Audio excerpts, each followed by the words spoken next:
Hello everyone, welcome back to my channel. तो आज हम करेंगे chemistry BSc 4 sem important question जो कि क्वेश्चन पेपर में आ चुके हैं सारे क्वेश्चन। तो स्टार्ट करते हैं।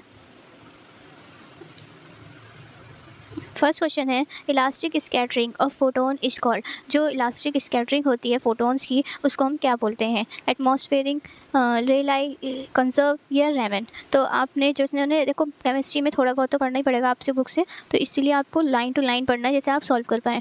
तो इसका करेक्ट आंसर है Ramon scattering. Ramon effect is scattering of. जो रैमन इफेक्ट होता है उसमें किसकी स्कैटरिंग होती है? अभी आपने इस क्वेश्चन में इन्होंने बताया कि कौन सी स्कैटरिंग है, फोटोन की है। रैमन स्कैटरिंग तो इसका मतलब है फोटोन की है ना। तो रमन इफेक्ट आपको याद हो जाएगा फोटोन जहाँ है वहाँ रमन इफेक्ट, ठीक है। स्कैटरिंग होती है रमन इफेक्ट में फोटोन की, तो ये आप याद रखना। The angular momentum of the electron is defined by the quantum number that is denoted as. जो एंगुलर मोमेंटम है इलेक्ट्रॉन का वो डिफाइंड होता है क्वांटम नंबर से, that is denoted as B is the correct answer, ठीक है। Who successfully explain the phenomena of photoelectric effect. कौन सा, किसने सक्सेसफुली एक्सप्लेन करा था फिनोमिना फोटो इलेक्ट्रिक इफेक्ट का? तो आइंस्टीन ने करा था वो, ओके। नेक्स्ट क्वेश्चन है हमारा separation of ions in mass spectrometer take place on the basis of which of the following. तो जो सेपरेशन हो रहा है आयंस का स्पेक्ट्रोमीटर में टेक प्लेस कर रहा है किसमें? तो mass to charge ratio is the correct answer. Which of the following probes are use for the introduction of sample silica is the correct answer, ठीक है। Better beats law state that intensity of light decrease with the respect. इसमें आएगा आपका concentration. The spectra can be broadly classify into two categories. जो spectra होता है वो दो कैटेगरीज में डिवाइड होता है, तो they are atomic and molecular spectra, okay. The vibrational stretching frequency of the atomic molecule depends on. जो वाइब्रेशनल स्ट्रेचिंग फ्रीक्वेंसी होती है डायटॉमिक मॉलिक्यूल की वो किस पे डिपेंड होती है? वो डिपेंड होती है हमारी फोर्स पे भी और मास पे भी। तो इसका करेक्ट आंसर आ जाएगा हमारा सी, ठीक है। C is the correct answer. Next question है which are the following consider to be the lowest form of electromagnetic radiation. तो radio waves is the correct answer, ठीक है। Thin layer chromatography is adsorption chromatography होगी, ठीक है। Chromatography physical method है जो use करता है किसे सेपरेट करता है? कॉम्प्लेक्स मिक्सचर को, ठीक है। नेक्स्ट क्वेश्चन है chromatography of graph chromatogram is obtained in between time and. जो इसका करेक्ट आंसर होगा हमारा कंसंट्रेशन। नेक्स्ट क्वेश्चन है rational number spectra of compound resemble near infrared spectra. C a atomic number 58 है, तो उसका वो कौन से मेंबर का वो होगा? तो एफ ब्लॉक का मेंबर होगा वो, ठीक है। Chromatography with solid stationary phase is called. जो कौन सी क्रोमेटोग्राफी है जो सॉलिड स्टेशनरी फेस में रहती है? तो इसको हम कहते हैं एड्सॉर्प्शन क्रोमेटोग्राफी। नेक्स्ट क्वेश्चन है हमारा आयन एक्सचेंज क्रोमेटोग्राफी बेस्ड होती है किस पे? इलेक्ट्रोस्टैटिक अट्रैक्शन पे बेस्ड होती है, ठीक है। नेक्स्ट क्वेश्चन है बेलमर सीरीज जो होती है स्पेक्ट्रम ऑफ हाइड्रोजन एटम वो किस में लाई करती है? अल्ट्रावायलेट रीजन में, विजिबल रीजन में, इंफ्रारेड में या नन ऑफ दीज में? तो विजिबल रीजन में is the correct answer. How aniline and chloroform can be separated. Aniline और क्लोरोफॉर्म कैसे सेपरेट करते हैं? तो ये सेपरेट करते हैं डिस्टिलेशन से, ठीक है। नेक्स्ट क्वेश्चन है energy of electron in atomic orbital is always same is the correct answer. Next question है NMR spectroscopy is use for the determining structure in which of the following material. तो जो NMR spectroscopy है वो किस लिए use होती है? ठीक है, डिटरमाइनिंग स्ट्रक्चर में यूज होती है कौन से मटेरियल को? तो liquid is the correct answer. Next question है which species of the following use to bombard with the sample for which mass spectroscopy has been perform. तो इसमें आएगा electron is the correct answer. Which of the following is highest alpha maximum. तो इसमें correct answer है हमारा B. Next question है how is mixture of isopropyl alcohol and water is separated. तो कैसे मिक्सचर जो होता है आइसोप्रोलिक का अल्कोहल और वाटर कैसे सेपरेट होते हैं? 2 स्टेप डिस्टिलेशन से होते हैं, ठीक है। नेक्स्ट क्वेश्चन है orbital with n equals to 3 l equals to 2। तो इसका क्या आएगा? तो इसका आएगा सी 3D। नेक्स्ट क्वेश्चन है कलर जो होता है पोटेशियम परमैंगनेट का सॉल्यूशन का वो किसकी वजह से होता है? वो होता है हमारा इसी वजह से, ठीक है। Who is the founder of quantum the और ऑफ रेडिएशन। तो इसका है प्लैंक। नेक्स्ट क्वेश्चन है the pair of ions having same electronic configuration. कौन से पेयर ऑफ आयन है जिसमें सेम इलेक्ट्रो कॉन्फ़िगरेशन है? तो वो इसका करेक्ट आंसर होगा हमारा बी, ठीक है। नेक्स्ट क्वेश्चन है wave function alpha of a particle is complex quantity होगा, ठीक है। नेक्स्ट क्वेश्चन है which of the following machine do not require chemical separation technique. Which of the following machine, कौन सी मशीन हमें नहीं चाहिए होती है केमिकल सेपरेशन के लिए? तो इसमें हमें washing machine, refrigerator, coffee machine, water cooler. तो इसमें हमें रेफ्रिजरेटर नहीं चाहिए होता है, ठीक है।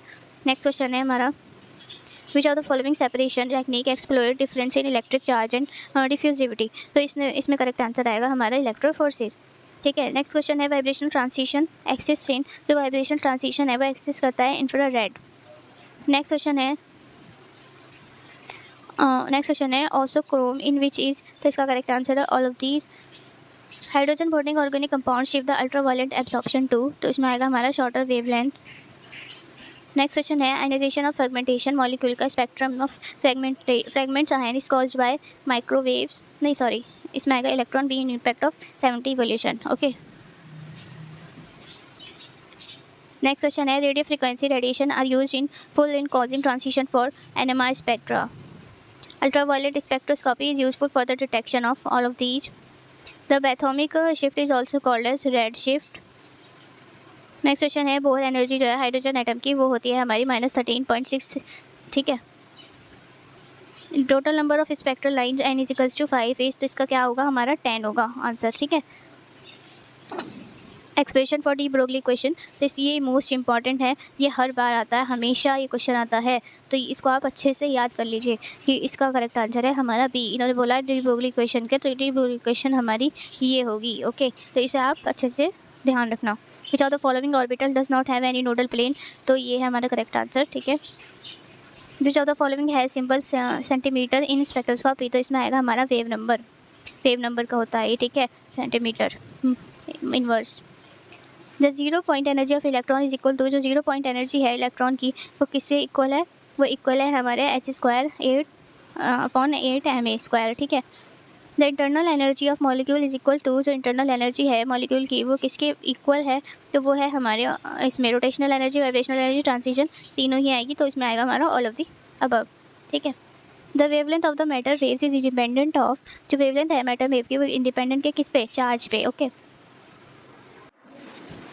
तो नेक्स्ट क्वेश्चन है हमारा सिलिका और alumina use as solid phase seen, तो इसका करेक्ट आंसर होगा हमारा बोथ A एंड B। ठीक है, नेक्स्ट क्वेश्चन है which of the following is use as a carrier gas in chromatography, तो इसका करेक्ट आंसर है हमारा हीलियम। नेक्स्ट क्वेश्चन है which of the following act as both particle as a wave, तो बहुत ईजी क्वेश्चन है, बहुत रिपीटेड क्वेश्चन है, कौन सा है पार्टिकल और वेव में जो दोनों में ही एक्ट करता है, तो वो है हमारा इलेक्ट्रॉन। नेक्स्ट क्वेश्चन है हमारा which technique is also known as colour writing, तो क्रोमेटोग्राफी टेक्निक है जो कलर राइटिंग की भी कही जाती है।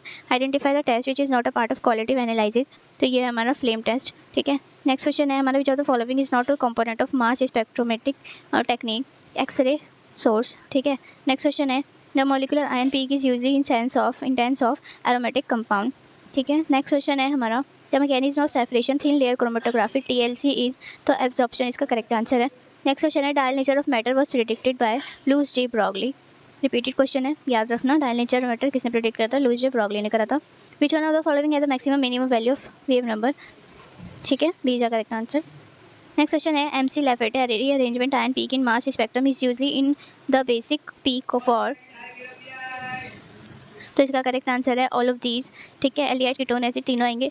Which type of radiation is not emitted by electronic structure of atom, तो इसमें जो है एक्स गामा रेज। ठीक है, नेक्स्ट क्वेश्चन है who discover the mass of spectrometer mass किसने डिस्कवर करा था, ये जो थॉमसन ने करा था। नेक्स्ट क्वेश्चन है which of the following is not important property that governs the extension of separation, temperature is the correct answer. ठीक है, नेक्स्ट क्वेश्चन है हमारा the quantum number not obtain from Schrodinger wave equation S. ठीक है, quantum number जो obtain नहीं कर पा रहा स्क्रॉडिंगर वेव इक्वेशन से, वो है हमारा एस। ठीक है, नेक्स्ट क्वेश्चन है product of uncertainties between position and momentum is given by, तो इसका करेक्ट आंसर है हमारा बी। ठीक है, याद रखना ये इंपॉर्टेंट क्वेश्चन है, रिपीटेड क्वेश्चन है। The pair of compound which can be distinct by NMR spectroscopy are, तो इसका करेक्ट आंसर होगा हमारा ऑल ऑफ दीज, तीनों ही होंगे। ठीक है, तो इसका करेक्ट आंसर हो जाएगा हमारा ऑल ऑफ दीज। ठीक है, नेक्स्ट क्वेश्चन है how many NMR signals are formed for 2 chloropropene 3 is the correct answer. ठीक है, एनर्जी प्रोटॉन की गिवन बाय, तो इसका करेक्ट आंसर है हमारा ए। ठीक है, नेक्स्ट क्वेश्चन है which of the following not a type of bending molecular vibration, B is the correct answer. Next question है which of the following technique used to determine the position of protein in sequence, तो इसका correct answer है mass spectroscopy. Next question है testing use for finding out which functional group present in the compound called as, तो qualitative और quantitative दोनों होंगे, तो C is the correct answer. Next question है which one is not chromophoric group, तो इसका correct answer है amino acid. Next question है reasons of UV spectrum, UV spectrum is, तो रीज़न बताइए यूवी स्पेक्ट्रम का कितने में होता है, तो वो होता है हमारा 20,000 to 40,000। ठीक है, नेक्स्ट क्वेश्चन है हमारा how can the DNA fragment be separated from DNA, तो electrophoresis is the correct answer. ठीक है, force constant is express stage, तो फोर्स कांस्टेंट इसमें एक्सप्रेस होता है, टाइम्स में होता है, इसमें भी होता है, नैनोमीटर में भी होता है, तो all is the correct answer. Which ratio is measured by mass detector, तो इसका करेक्ट आंसर है हमारा डी। नेक्स्ट क्वेश्चन है most commonly use laser for Ramon spectroscopy, तो वो है हमारा हीलियम। ठीक है, नेक्स्ट क्वेश्चन है Ramon spectroscopy radiation lies in, जो रैमन स्पेक्ट्रोस्कोपी होती है रेडिएशन वो किस में लाई करती है, विजिबल रीजन में। ठीक है, तो ये हमारे क्वेश्चन कंप्लीट होते हैं, total question 7। So subscribe for update. Okay bye.